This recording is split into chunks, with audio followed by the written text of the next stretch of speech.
En það ekki eftir neina bíða, tíminn líður og það komið að innlendum svipmyndum liðins árs. Umsjónarmaður Helgi H. Jónsson.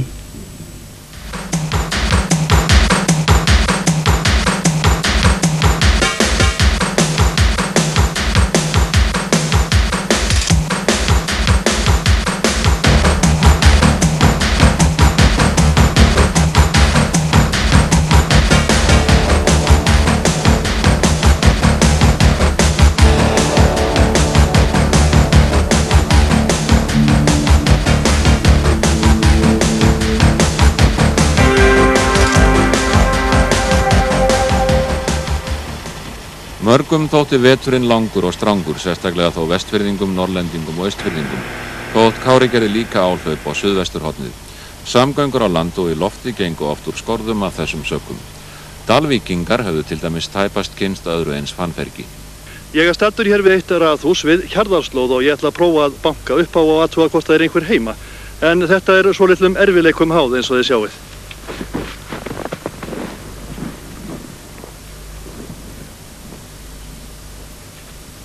Loka við smástund.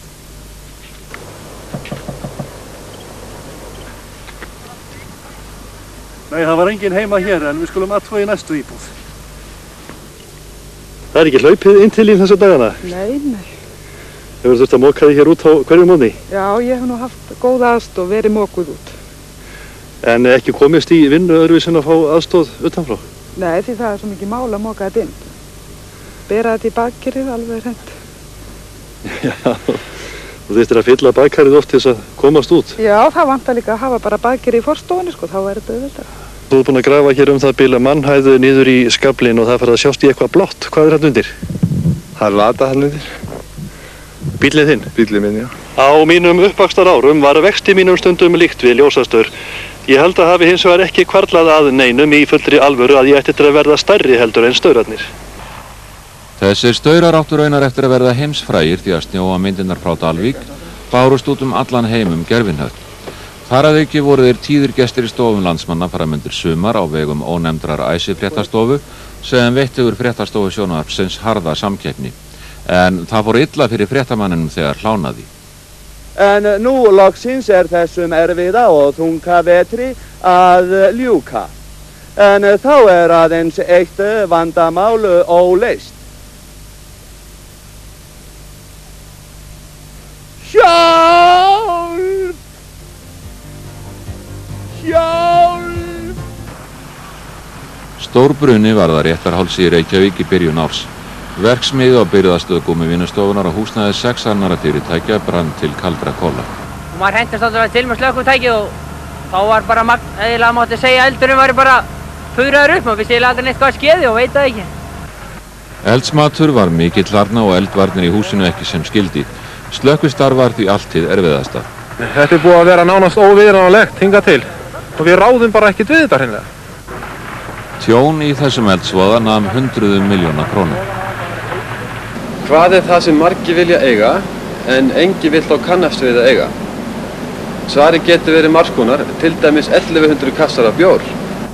Og enn ekki komið í ljós hver átti þennan bjór sem fannst við leit tollvarða í Laxfossi, öðru að 2 nýjum skipum Eimskipafélags Íslands, þeim stærstu í íslenska flotanum, sem tekin voru í notkun þegar félagið fagnaði 75 ára afmæli sínu í janúar. Þetta mikla smygl þótti varpa nokkrum skugga á það. Formenn Alþýðuflokks og Alþýðubandalags fóru í fundaferð landið á rauðu ljósi í byrjun ársins. Þar létu þeir ekkert tækifæri ónotað til að gagnrýna forystu Sjálfstæðisflokksins sem þeir kenndu flest það sem farið hefði úrskeiðis í efnahagsstjórn landsins á síðustu árum. Þessi menn stýrðu fjármagninu þannig, það fór ekkert á land, það fór í þessar framkvæmdir á höfuðborgarsvæðinu, það fór í erlenda lántökur, vegna þess að þeir höfðu ekki pólitískan kjark. Svipað leyti strandaði danska flutningaskipið Marianne Danielsen við innsiglinguna til Grindavíkur. Í sjóprófum kom í ljós að skipstjórinn hafði neytt áfengis áður en skipið strandaði. Tíma óttuðust menn að skipið næðist ekki á flot og rífa yrði það á strandstað. Á flot komst það þó síðir. Þeir sem þar voru að verki keyptu skipið á 7.000 krónur á strandstað en seldu það síðan norskri skipasmíðastöð fyrir nærri 20 milljónir. Í náttúrugripasafninu í Vestmannaeyjum bar það til tíðinda að blágóma hringdi en hún fiskur náskyldur steinbíti. Mun það hafa verið í fyrsta sinn sem slíkt gerist í augsýn manna og myndavéla.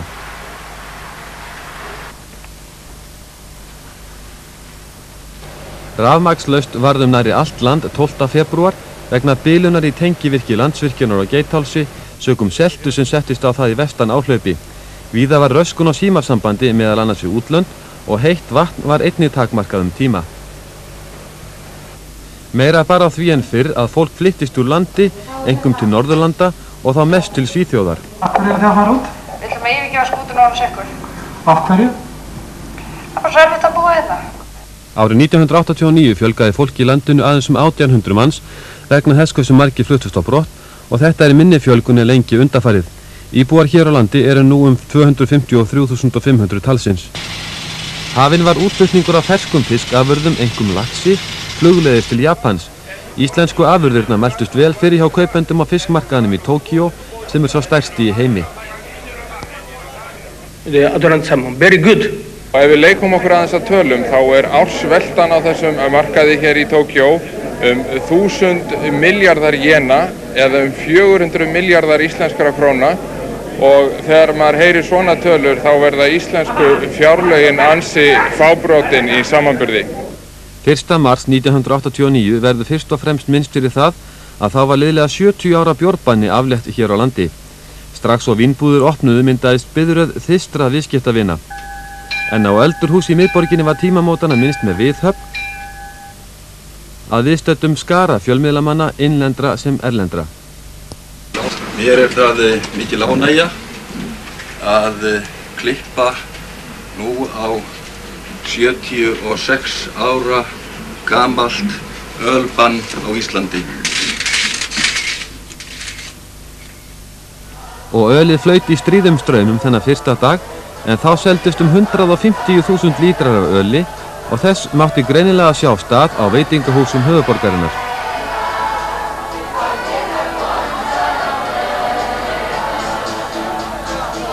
Ýmsir óttuðust að bjórinn yrði hrein viðbót við aðra áfengisneyslu landsmanna sem varla væri á bætandi. Tölur áfengissölu þann tíma sem liðinn frá því að sala á áfengum bjór var leyfð benda hins vegar til þess að verulega hafi dregið úr sölu á öðru áfengi. Harður áróður var líka rekið gegn því að menn freistuðust til að aka bíl eftir að hafa drukkið bjór.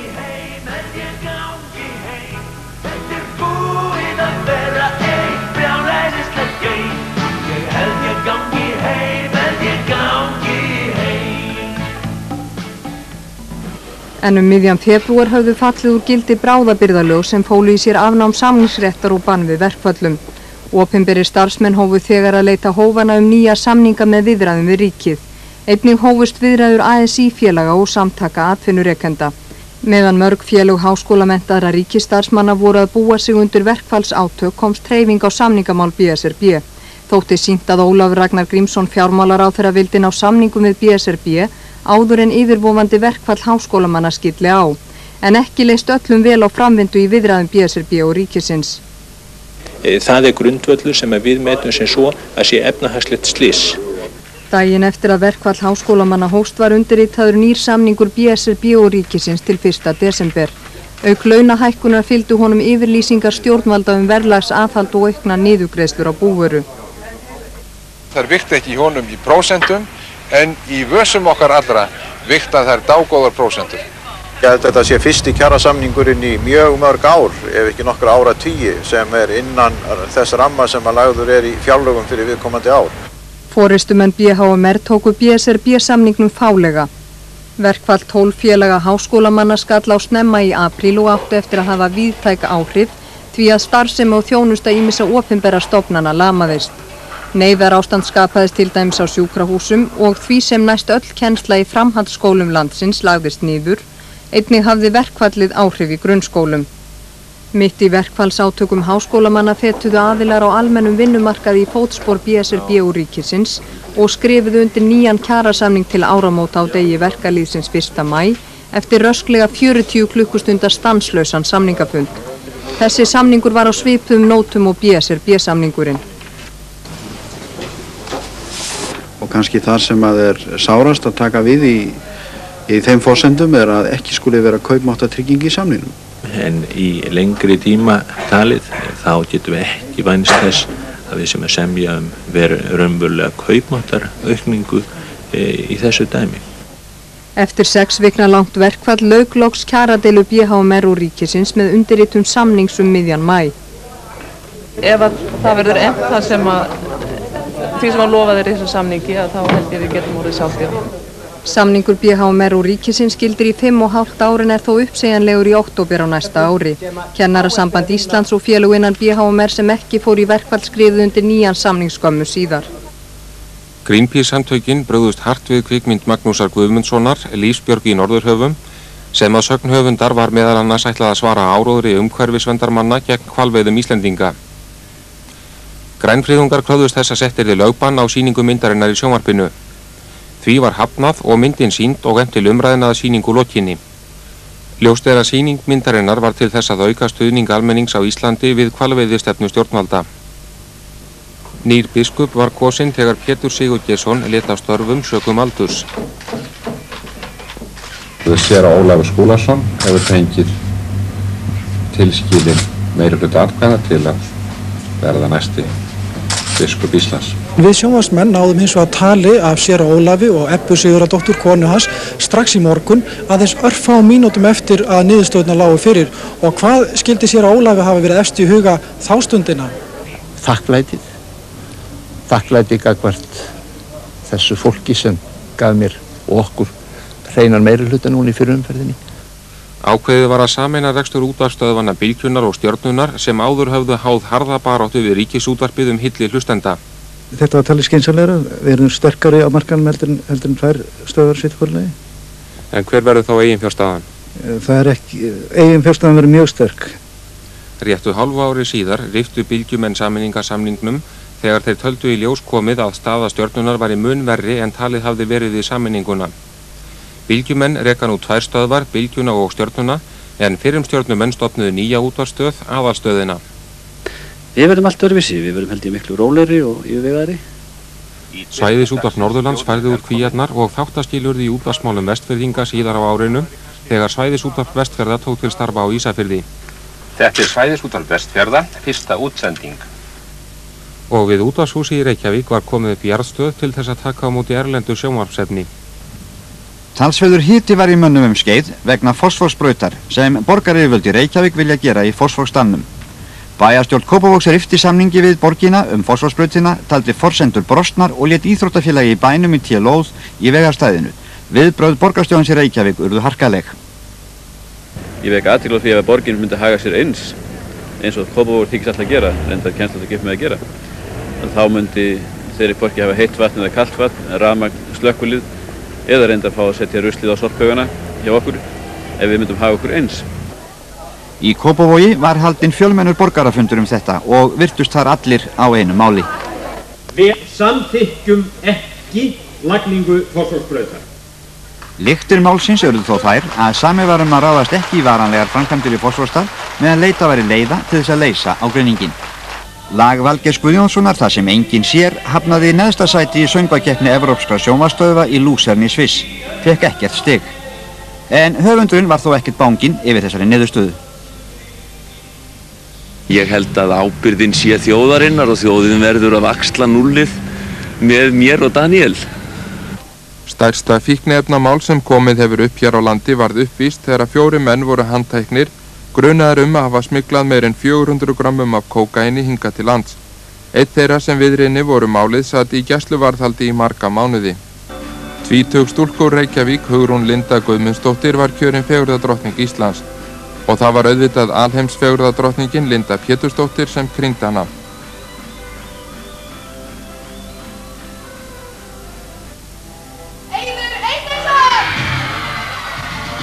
Ungur piltur úr Kópavogi var hins vegar kjörinn herra Ísland. Listasafn Íslands hafði 7 milljónir króna til listaverka kaupa á árinu. Dýrasta verki sem safni keypti var málverk Svavars Guðnasonar Gullfjöll á 3,3 milljónir. Á Þórranum sást til grunnsamlegra ferða manns á svölum eins fjölbýlishúsins á Akureyri. Þar hafði hann komið fyrir gildru fyrir snjótillinga sem hann sótti síðan á sama tíma og aðrir gengu til hádegisverðar. Nei, ég var ekki að fá með fugla í matinn, en þá fæ ég með fugla á matmálstímum. Ég kem með það inn á eldhúsborð og er að merkja fuglana. Og þessar merkingar eru til þess að fylgjast með ferðum snjótillingana. Fannfergi var víða mikið langt fram að vor. Svona var að litast við röðul í Mosfellssveit í marslok.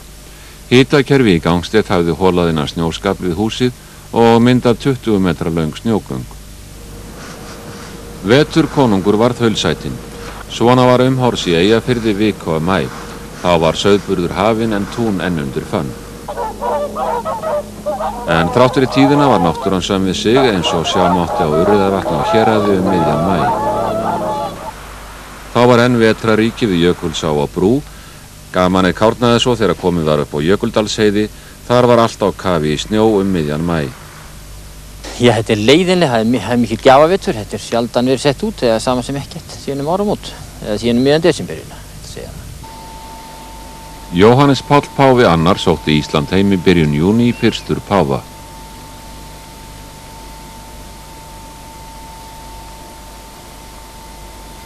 Yðar heilagleiki, á tungu feðra minna vil ég bjóða yður velkomin hingað til lands.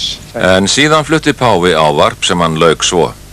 God blessi ykkur öll.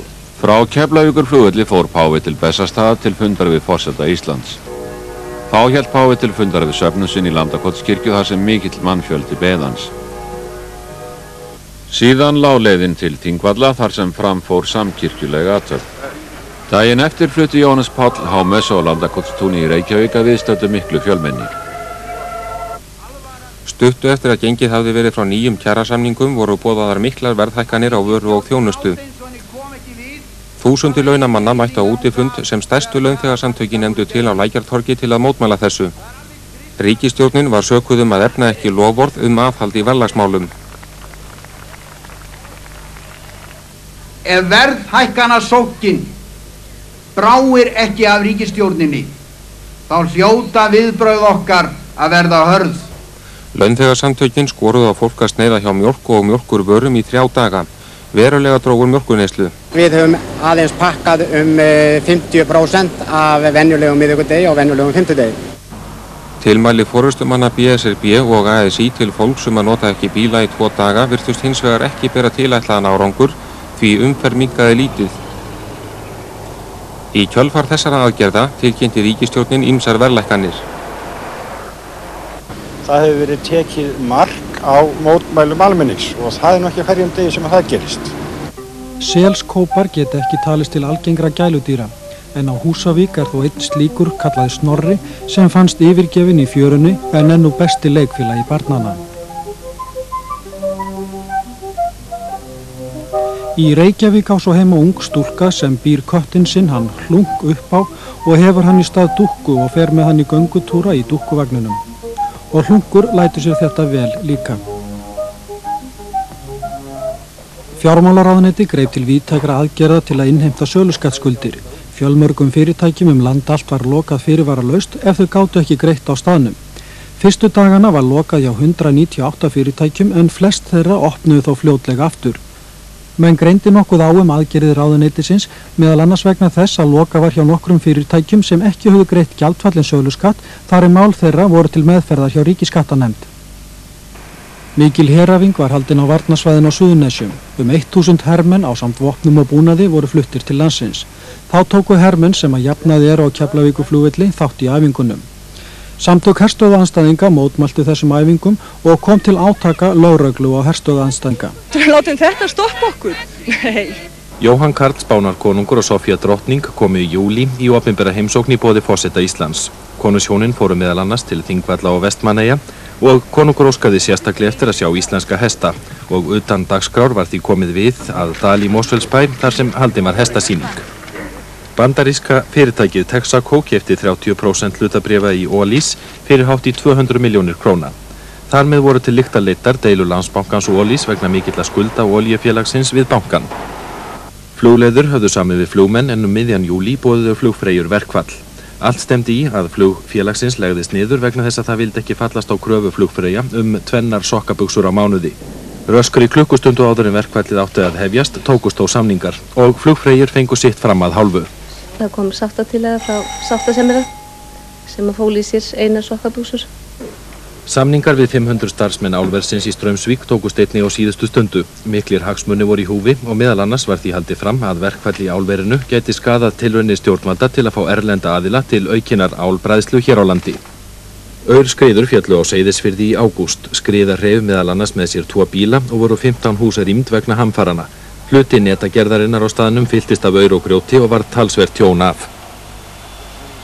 Nú einnig náttúrulega hljótum við að þakka forsjóninni fyrir það að enginn skuli hafa týnt lífi í þessum hamförum. Vigdís Finnbogadóttir, forseti Íslands, fór víða innanlands og utan, meðal annars í opinbera heimsókn til Kanada. Þar var hún viðstödd hátíðahöld í Gimli í Manitoba á Íslendingadeginum sem haldinn var hátíðlegur í 100. sinn. Hún kom líka að Víðinesi við Winnipeg-vatn þar sem fyrstu íslensku landnemarnir stigu á land, sem fyrirvakti Vigdís mikla athygli og var vel fagnað hvar sem hún kom. Þetta eins og hver annar togaratúr að fara í svona ferð og ég álíta Íslandskynning erlendis sé einmitt eins og útgerð. Maður gerir út og reynir að fá góðan afla og það held ég hafi tekist í þessari ferð.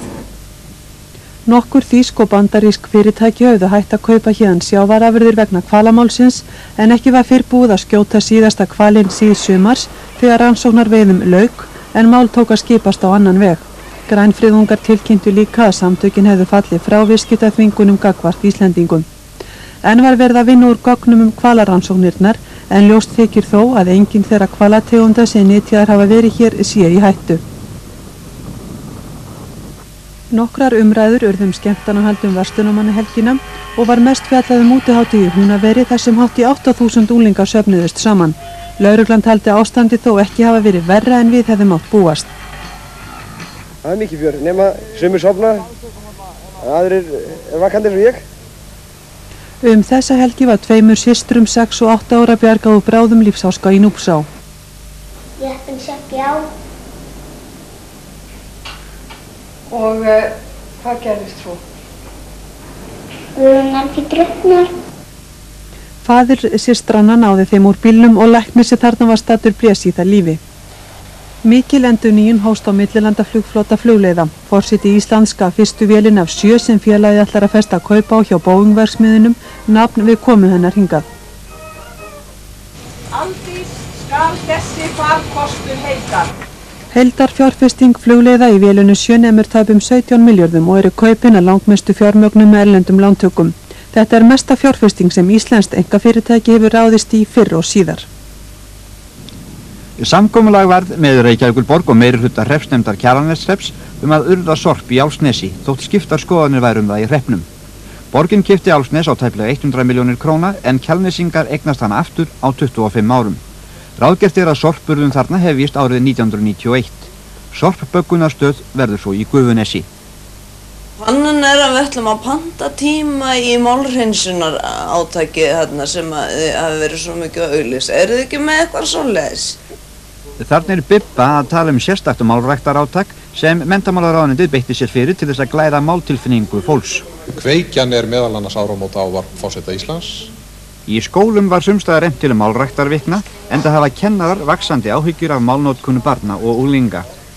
Unglingar mjög sorry og busy þessa dagana og alltaf að djóka. Skógrækt og þá ekki síst bændaskógar voru mjög til umræðu. Ríkisstjórnin ákvað að veita fé til að undirbúa stórfellda skógrækt á Héraði. Hugmyndin að bændur afsæli sér fullveldisrétt í sauðfjárrækt fyrir fullveldisrétt í trjárækt.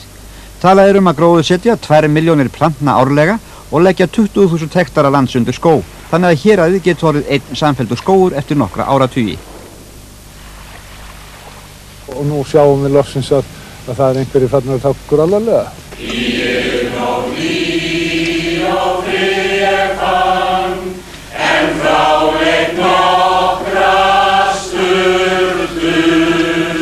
Tímamót urðu í leiklistarsögu Reykjavíkur þegar leikhúsfólk fluttu úr gamla Iðnó, aðsetri leikfélags Reykjavíkur, í hið nýja og glæsilega borgarleikhús í Kringlunni. Þar afhendi borgarstjórinn í Reykjavík leikfélaginu húsið og færði Hallmari Sigurðssyni leikhússtjóra sérstakan lykil því til staðfestingar. Ég fel leikfélaginu þennan lykil og húsið þar með til varðveislu í því trausti að hér muni langa framtíð fara fram mikið og merkilegt menningarstarf. Merkar teikningar af Háskóla Íslands eftir Guðjón Samúelsson fyrrum húsameistara ríkisins fundust af tilviljun. Þetta voru fyrstu teikningar Guðjóns af háskólanum frá 1915. Eftir þeim var þó aldrei byggt en þær þykja minna mjög að Landspítalann sem Guðjón teiknaði líka. Teikningarna fundust í rusli á Hannabjarga í húsi enskudeildar háskólans við Aragötu. Það fullt af svona skúmaskotum út allan bæ sem að bæði háskólinn og aðra stofnanir eiga með ókönnuðum dýrgripum. 2 menn fóru í hjólastólum frá Akureyri til Reykjavíkur til þess að afla fjár til starfsemi Sjálfsbjargar. Jafnframt var hafin landsöfnun til styrktarsamtökunum og vakin var athygli á vandamálum fatlaðra með ýmsum hætti. 10 milljónir króna söfnuðust og þeim félögum var vel fagnað við komuna til Reykjavíkur. Haldin var á Kjarvalsstöðum mjög fjölsótt sýning á verkum Errors og Reykjavíkurborg fékk mestu listaverkagjöf sem getur hér á landi þegar Erró gaf borginni listaverk eftir sig, olíumálverk, vatnslítamyndir, grafíkmyndir og teikningar ásamt skissum, bókum og plakötum. Þessi verk spanna allan listamannsferil Errós. Talið að verðmæti verkana sé nálægt 1 milljarði króna. Borgaryfirvöld hafa ákveðið að búa verkum Errós veglega umgjörð á Korpúlfsstöðum. Í upphafi árs hófust viðræður við borgaraflokkin aðildarríkisstjórninni sem gengu lengi vel skrykkjótt. Vorið var borgaraflokkurinn fyrir því áfalli að missa hluta þingstyrksins þegar þingflokkur frjálslyndra hægrimanna var til. Þann dag fordæmdi formaður flokksins skatta- og efnahagsstefnu stjórnar Steingríms Hermannssonar. Svo fór þó að 10. september tók við völdum ný ríkisstjórn með aðild borgaraflokksins án mikilla breytinga á málefnasamningi fyrir ríkisstjórnar. 2 nýir ráðherrar tóku sæti í stjórninni. Júlíus Sólnes, formaður borgaraflokksins, var ráðherra Hagstofu en honum var síðar ætlað ráðuneyti umhverfismála. Árið leið hins var án þess að af því yrði. Óli Þ. Guðbjartsson varð ráðherra dóms- og kirkjumála. Það áraði illa í loðdýrarækt. Talið að heildarskuldir þessa atvinnuvegar nemi 2600 milljónum króna. Þá skulda fóðurstöðvar 400 milljónir og talið að heildartekjugreinarinnar geri lítið meira en að hrökkva fyrir greiðslu vaxta af öllum þessum lánum. Skeið var álitið að fjöldi loðdýrabænda yrði að bregða búi en eftir að samþykkt hafi verið að ríkið hlypi undir bagga var talið að þeir myndu flestir þrauka. Fyrst legg ég til að við fáum okkur kaffisopa. Og ekta þrumara. 2 íslenskar kvikmyndir voru frumsýndar á árinu. Önnur var Kristni haldundi jökli eftir sögu Halldórs Laxness í leikstjórn Guðnýjar dóttur hans. Ég tala aftur við því fyrramáli. Fyrirgefðu, ef hann hér að ljúka þessu mál. Hvað er það þá? Hvað var það að þýða ónáða manninn sem er alveg nóg að gera? Kom svo ekki helstu öðvunga bæjarins að hanga yfir hann á skrifstofunni. Hin myndin var Magnús, kvikmynd Þráins Bertelssonar. Kvikmynd Þráins var tilnefnd til 2 Evrópuverðlauna í kvikmyndagerð sem besta kvikmynd og fyrir besta kvikmyndahandrit. Aðrar myndir urðu hins vegar hlutskarpari þegar til kastana kom. Miklir erfiðleikar voru í fiskeldi. Alls hafa verið skráð 120 fiskeldisfyrirtæki en þau sem eitthvað kveður að eru þó ekki nema 70 til 80. Heildarskuldir íslenskra fiskeldisfyrirtækja nema 6 milljörðum króna, þar af skulda 5 til 6 stærstu fyrirtækin 3 milljarða. 2 stærstu fiskeldisfyrirtækin, Íslandslax og Lindarlax, voru lýst gjaldþrota. Sambandið og samstarfsfyrirtæki þess áttu meiri hluta í Íslandslaxi á móti norðmönnum. Þarna farið á stað á sínum tíma með of stóra fjárfestingu og að öllu leiti fyrir lánsfé. Þannig að það alveg staðreind að þarna farið hraðar heldur en fætinni gátu borið menn. Fiskeldismönnum fannst líka sem stjórnvöld hefði ekki stutt þessa atvinnugrein sem skildi. Fram á menn í greinni hafa lýst því yfir að greinin fari lóðbeint á hausinn ef að ríkisvaldið skynjar ekki sinn vitjunartíma og fer að hlusta á kröfur okkar. Borgaraflokkur, Kvennalisti, Sjálfstæðisflokkur og Alþýðubandalag héldu landsfundi á árinu. Til átaka kom varaformannskjör hjá Sjálfstæðisflokki og Alþýðubandalagi. Davíð Oddsson, borgarstjóri í Reykjavík, gaf óvænt kost á sér til varaformennsku í Sjálfstæðisflokknum. Ég hef sem sagt afráðið að gangast við kjöri til varaformanns flokksins ef landsfundurinn kýs svo. Friðrik Sófusson, sem sagði skynja óánægju meðal stuðningsmanna sinna yfir því hvernig málið hefði borið að og að hann nyti mikil stuðnings til endurkjörs, dró sig þó í hlé eftir 8 ára varaformennsku. Ástæðan einfaldlega sú að ég vil veita Davíð Oddssyni brautargengi í varaformannskjörinu. Davíð var síðan kosinn varaformaður og Þorsteinn Pálsson endurkjörinn formaður. Atvinnuleysi fór vaxandi eftir því sem áleið árið og var undir haustorði meir en dæmir í hartnær áratug og því var spáð að það yksi enn á næstunni. Þessi mál hvíldu þungt á mönnum og þingi verkamannasambandsins í október. Við viljum ekki samþykkja og teljum okkur geta komið fram með tillögur að atvinnuleysi þurfi ekki að vera hlutskipti íslensku þjóðarinnar. Skjálfti var líka í kringum kjör varaformanns VMSI og fóru leikar svo að Karl Steinar Guðnason listi Karvel Pálmason af hólmi. Ég lét undan áskorunum félaga minna. Samfara miklum erfiðleikum í atvinnurekstri fjölgaði gjaldþrotum einstakling og fyrirtækja. Verðbólgustig hækkaði miðað við sama tímabil árið áður. Vextir lækkuði í samræmi við samdrátt í efnahagslífi og einnig hafði þrýstingur stjórnvalda til vaxtalækkunar áhrif. Vegna þessa lækkuðu almennir nafnvextir banka nokkuð en lítil raunvaxtalækkun varð. Gengi íslensku krónunar lækkaði mikið, alls 24%. Áfengiskaup ráðherra á sérkjörum urðu umræðuefni þegar í ljós kom að Jón Baldvin Hannibalsson, utanríkisráðherra, hafði í fjármálaráðherra tíð sinni keypt áfengi með þeim hætti til að veita í afmælisveislu ritstjóra Alþýðublaðsins. Jón Baldvin kvaðst ekki hafa brotið neina reglur. Þessi áfengiskaup gætu þó skapað slæmt fordæmi. Og ég viðurkenni að þetta lýsi dómgreindarbresti og ég biðst velvirðingar á því. Utanríkisráðherra endurgreiddi áfengið á útsöluverði. Hann sagðist jafnvel hafi íhugað afsögn vegna málsins. Verkfall rafiðnaðarmanna hafði áhrif á útsendinga sjónvarpsins og starfsemi fleiri ríkisfyrirtækja fyrir hluta október. Ríkislögmaður taldi verkfallið ólögmætt og töluverð harka hljóp í verkfallsaðgerðir á tímabili. Til dæmis var verkfallsvörðum hent út úr Þjóðleikhúsinu þegar þeir reyndu að koma í veg fyrir að þjóðleikhússtjóri stýrði hljóð- og ljósabúnaði á söngleiknum Oliver. Samningar tókust ekki fyrr en eftir 3 vikna verkfall. Arnarflug átti miklum fjárhagserfiðleikum á árinu og á tímabili var óttast að félagið yrði gjaldþrota. Róðurinn þyngdist enn hjá Arnarflugsmönnum þegar fjármálaráðuneytið tók aðra Boeing vélfélagsins upp í skuld. Arnarflug innanlands átti einnig við fjárhagsvanda að stríða en áramótin taka gildi ný flugrekstrarleyfi innanlands sem eiga leiða til stigvaxandi samkeppni og fengu 5 félög leyfi til áætlunarflugs innanlands.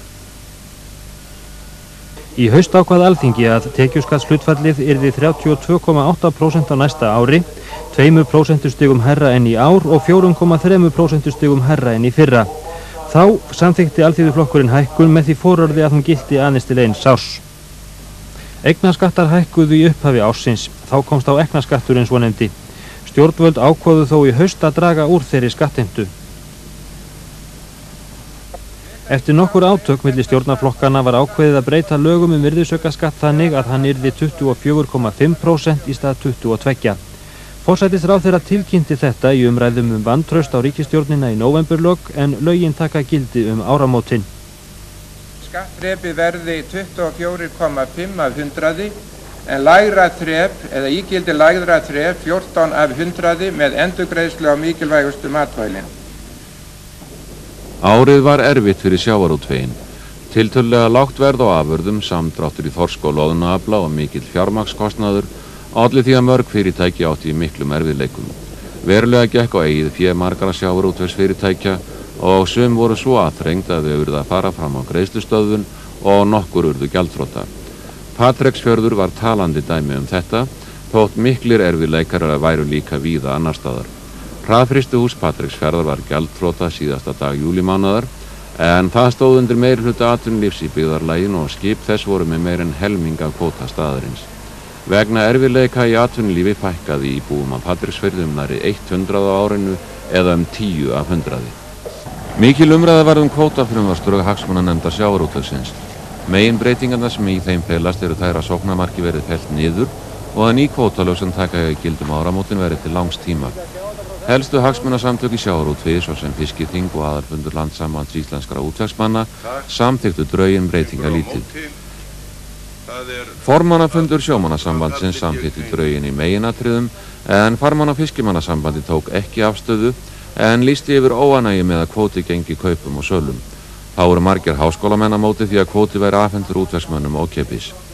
Sjávarútvegsráðherra tilkynnti að þorskkvótinn yrði skertur 3. árið í röð. Á næsta ári munu aflaheimildir við það miðaðar að heildarþorskaflinn verði nálægt 300.000 lestum. Auk þess var grálúðukvóti skertur 15.000 tonn en á hinn bóginn var áætlað að veiðar að karfa og ufsa ykjust en ýsuafli yrði sem næst óbreyttur.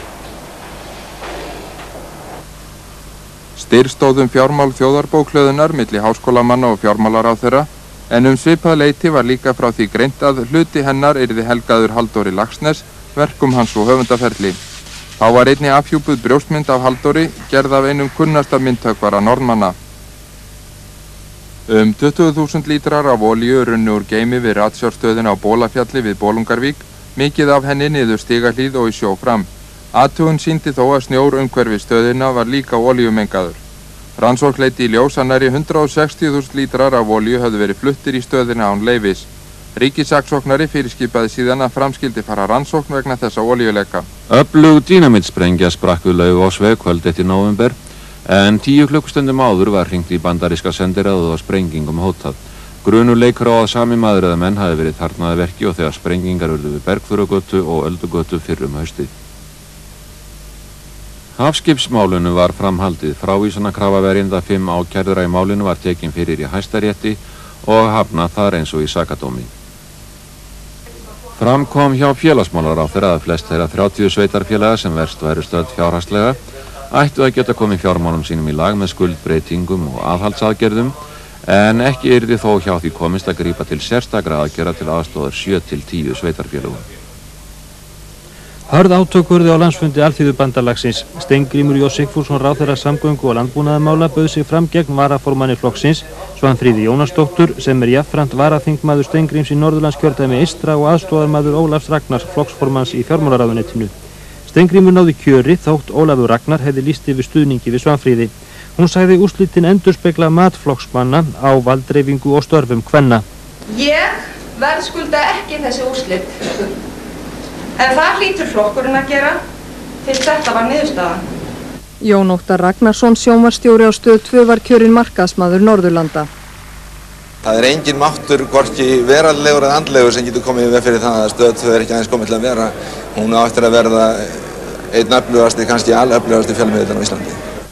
En svipað leyti varð ljóst að fyrirtækið ætti við mikla fjárhagserfiðleika að etja og skuldir þess næmu eða yfir 1 milljarði króna.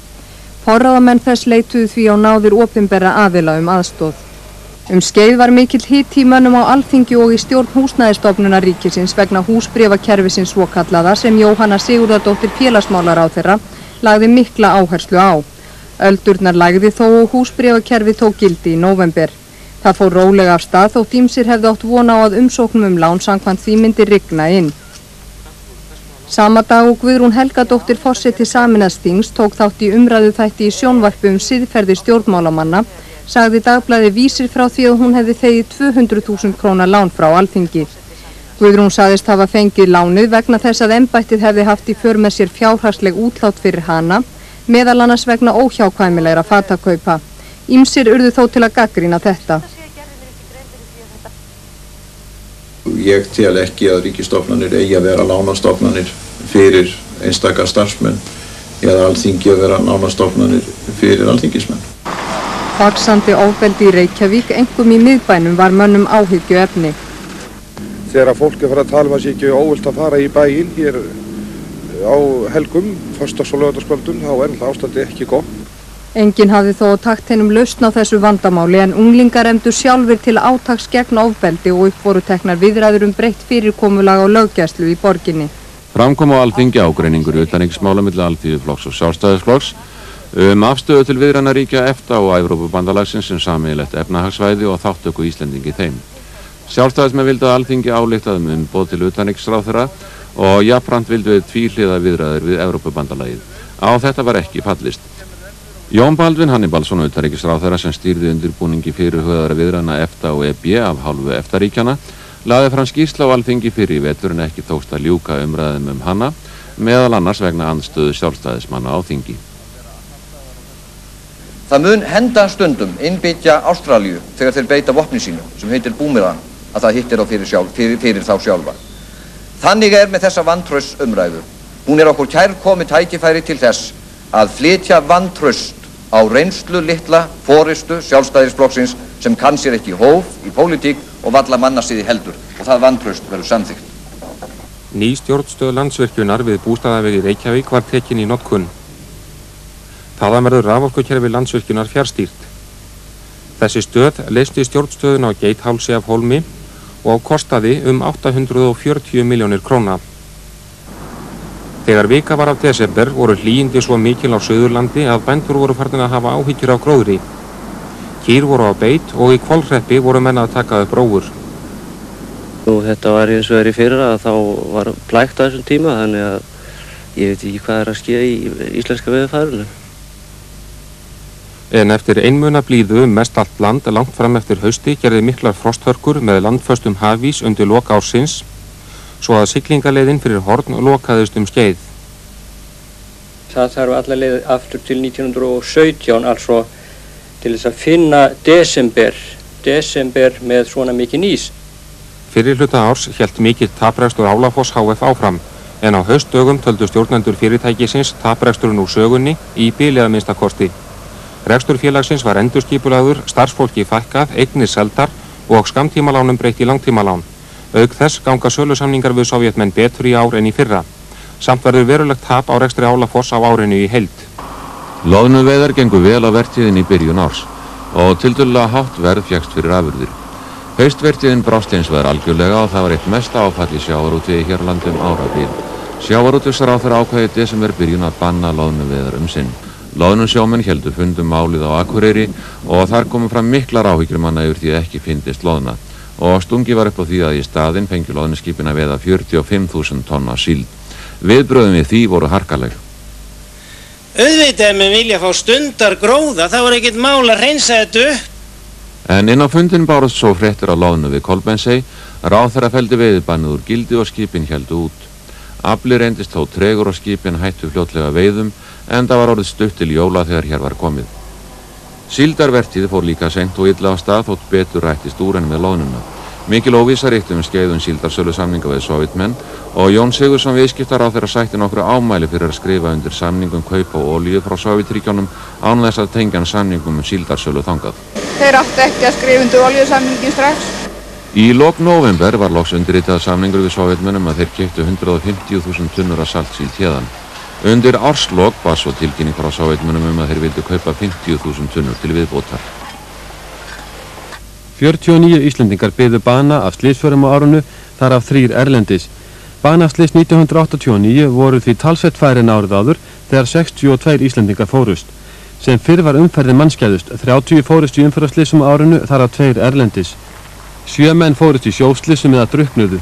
1 beið bana í flugslýsi og 11 létu lífið í ýmsum slysum öðrum, þar af 1 erlendis.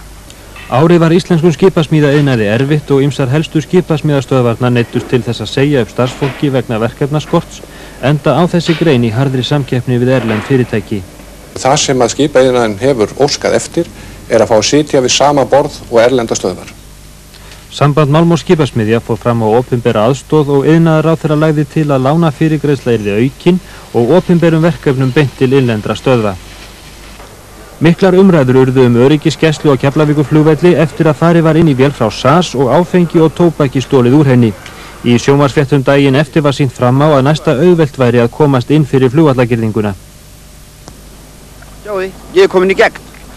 Og úr því ég kem svona í gegn að þá hljóta aðrir að komast í gegn eins.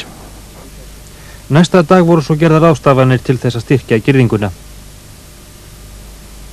Hæstiréttur dæmdi Magnús Thoroddsen fyrrum forsetaréttarins frá embætti hæstaréttardómara vegna mikilla áfengiskaupa hans þegar hann var einn handhafa forsetavalds. Í dómi Hæstaréttar segir að áfengismagn það sem Magnús keypti hafi farið langt fram úr því sem hæfilegt hefði getað talist og þetta hafi rýrt álit hans siðferðislega og dregið úr virðingu Hæstaréttar og því trausti sem nauðsynlegt sé að hann njóti. Álmálið var í deiglu allt árið án þess að niðurstaða fengist. Alusvis dró sig út úr viðræðum Atlantalhópsins svokallaða nýjan orkufrekan iðnað hérlendis. Eftir voru þá 2 fyrirtæki, annað hollenskt, hitt sænskt, sem vilja taka þátt í að reisa nýtt 185.000 tonna álver. Eyfirðingar vilja margir að nýtt álver verði reist í Eyjafirði og buðust til þess að kosta nýja höfn þar vegna þess. Þegar álið árið virtist stuðningur við nýja stóriðju fara vaxandi, meðal annars innan verkalýðshreyfingarinnar. Endurvinnslan HF sem annast móttök á drykkjarumbúðum tók til starfa á árinu. Endurvinnsla á brotamálmi er einnig í undirbúningi á vegum Íslenska stálfélagsins sem að reisa nýja stálbræðslu í Kapelluhrauni. Ef að líkum lætur munu flestir bílar landsmanna enda ævi sína hér fyrir eða síðar. Í ljós komu miklar skemmdir á ýmsum opinberum byggingum. Til dæmis þarf að gera við þjóðminjasafni fyrir 100 milljóna króna. Svipuðu máli gegnir Þjóðleikhúsið en ágreiningu var einnig fyrirhugaðar breytingar á því. Forsetasetrið á Bessastöðum er líka í mikilli niðurnýslu og er talið að flestar byggingar þar séu nánast ónýtar. Viðhald hér á þessum húsum eins og víðar og opinberum byggingum hefur verið mjög á skornum skammti og sennilega alla tíð. Rekstrarhalli ríkissjóðs 1989 var 6 milljarðar króna en stefnt hafði verið að tekjuafgangi í fjárlögum. Fjárlög ríkisins fyrir næsta ár byggja ekki á bjartsýni þessa árs en gert er ráð fyrir 3,6 milljarðar króna halla á ríkissjóði. Stjórnarandstöðunni þykir sú áætlun þó byggja á mikilli bjartsýni. Halli á ríkissjóði stefnir í 5-6 milljarða á þessu ári og varlega áætlað í 6-8 milljarða á næsta ári. Fyrirtækjasameining setti nokkuð svipa árið, til dæmis sameinuðust tryggingafélög, ferðaskrifstofur og húsgagnafyrirtæki, en markverðustu tíðindi af þessum toga voru þó úr bankaheiminum. Þar bar hæst samruna 4 banka í einn vegna kaupa Alþýðubankans, Iðnaðarbankans og Verslunarbankans á Útvegsbankanum. Áramótin verða þessi bankar að einum stórum banka, Íslandsbanka. Þetta er banki nýrra tíma og við viljum leita nútímalega lausna á stjórnskipulæginu. Ekki var heldur annað að sjá starfsfólk bankana fagnaði þessari sameiningu þótt fyrirsjáanlegt væri að starfsmönnum fækkaði.